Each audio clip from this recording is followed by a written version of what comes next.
Welcome back to Morning Glory. It's 10 minutes to 10. We are almost at the end of the show. The sun appears to be still shining incredibly, despite the fact that there's a bit of gloom in the economy, despite the fact that there's a lot of gloom in the Labour Party and the government at the moment as well. It's time to talk about the BBC, which might not be quite as gloomy as you might think it would be. Roger Bolton is here, former BBC presenter. Roger, very good morning to you. Good morning, Mike. I didn't know they called you a former BBC presenter, but anyway, very nice to see you. I'm ex a lot of things. So I know, well, aren't we all? Listen, a couple of stories for you. One in the Times today. You may still have to pay a licence fee if you only watch Netflix. This is probably not going to go down too well with those people who think that the BBC is already charging too much money for their licence fee and also not really necessarily providing the greatest service that they could.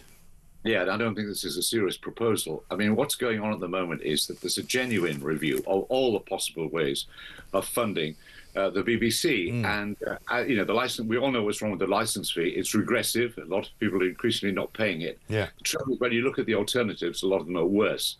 So what we see now is various ideas being floated around, and I don't think any of them at the moment are going to be government policy. But I think the discussion is the wrong way around, really. We should be saying, do we need public service media anymore? Yeah. Public service content. How do you deliver it? Do we need the BBC? Then how do you pay for it? Right. Instead of focusing only on what we're paying, why don't we focus on what we need or think we need? Well, isn't it interesting the way that the market is sort of going? I mean, only this morning I was reading a piece about Sky News, which may now be going away from what they call linear television and moving just purely onto an online platform, which an awful lot of media organisations, including ours, have done, because the linear platform is in decline, I suppose you might say. I mean, obviously there's still millions of people that watch it, but they're not in as many millions as they used to be. I think that's true, and I think the business models don't work on the whole, and that organisations like your own and Sky have no option but actually to go the way they're going to try and raise income.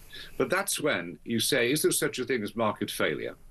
Are there things that the market can't do? And that's when you get into public service. Now, I would say, because I support it, universality is important. We've got to have places where we come together on major occasions, be it the death of kings or queens or whatever, or national occasions. We do want a news service which is committed, and we try and hold it to that, to be as objective as possible. We do have to be concerned about education programs for our children. You see, the problem we're in such a distorted world, while the United States is so powerful that it's extremely difficult to compete with it on its own terms. So we get a flood of relatively cheap programming from the States. Some is brilliant, some is some is awful. But there are areas like children's programs, I would say science, I would say religion, I would say about regional programs, where we have to say, hold on, we're happy if people don't have access to that. And also, do we want somewhere where people can come together? Yeah. See, one of the things that your network and so on talks about is the danger of people in London and elsewhere losing touch with the rest of the country. And that's true. But when you look at international content from America, that makes it even more difficult.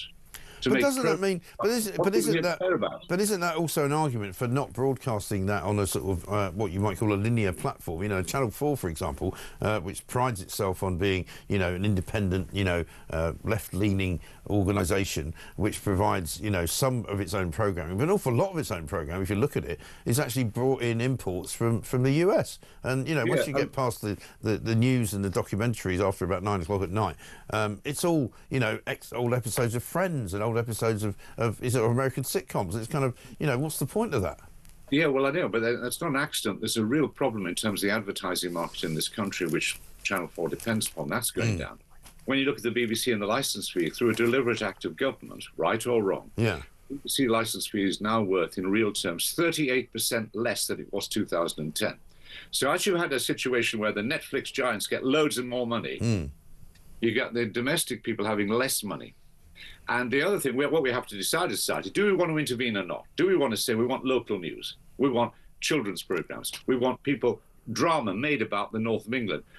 Netflix does brilliant stuff, but it has to sell it around the world. Yeah. When the ITV did, for example, Mr. Bates versus the Post Office, they didn't get the money back. Yeah. They couldn't sell it abroad. Yeah. I was talking to Peter Kosminski, who directed for the BBC, the Wolf Hall, and they had to take a cut in salary himself because no Netflix, no streamer would pay for Wolf Hall. Right. So what we need to do is decide do we want this sort of programming? if we do, we'll have to pay for it in some way. The trouble is, which way, and that gets very difficult. Right. And I think maybe there is a commercial imperative as well, though, because if it's not going to be paid for and people don't want to produce it or deliver it to a particular audience, it might well be lovely that, you know, there are talented and creative people who want to make it. But, you know, unfortunately, you know, it's like me. I mean, I could go to HarperCollins upstairs, or actually downstairs, and go, you mind if I write you a book about, you know, somebody climbing a mountain? And they might say, no, thanks very much, you know, get lost. And that's just the way of the world, isn't it? You know, I don't need to write that book. It doesn't have to be written. We don't have to cover, you know, the post office story. It's not necessarily going to, you know, improve the lot of anybody in this country. It's a nice thing to do, but if it doesn't make money, then don't do it. I agree, and there's a lot of people like me in the creative business, they're pretty precious about this and think you have a right to be heard and whatever. No, let's put all that aside and say the market will deliver lots. But are there things that we care about? I think news. I think the BBC should do news. I think they should do news properly. News, education, religion, history. You know, if you're not careful, the only history our kids will ever hear about are the Nazis and the Tudors. Do we think there's more to British history than that? Well, and I mean, to be fair, the way the BBC judges things these days, you don't know what the sort of history that they're going to report on is going to be like, you know. Well, I know you say that, Mike, but what I'm saying, the general point is, if we think there's a role for informing the public properly about a range of things, then you have to consider where the market succeeds, where it fails. And if you think it fails, and I think it does regionally and locally and nationally in some ways, you've got to intervene. Now, well, the other argument, of course, sorry to interrupt you, is that, you know, if, for example, you know, the big operators like the BBC do not sort of suck up all of the creative arts in this country, you might actually create different outlets for people who might be able to go to an independent production company who might be able to produce something actually for a lot less money. And then they wouldn't be they wouldn't be kind of, you know, forced out of the market by the all-encompassing BBC.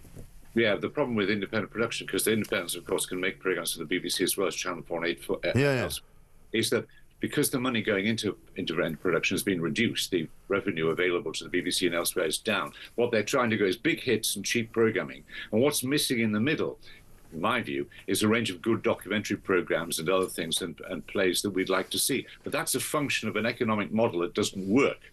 So what we have to decide is, do we want to intervene to try and ensure that first-time writers from the north of England or from Wales or whatever have a chance of going on air? Do you want local journalism to report on local planning decisions or not? If we want these things and we want programs for children, we have to intervene in some way. Now, yeah, maybe. But, I mean, we also have to make sure that those programmes are not completely and utterly biased in one direction or another. But listen, Roger, good to talk to you. Thank you very much. We've got to run.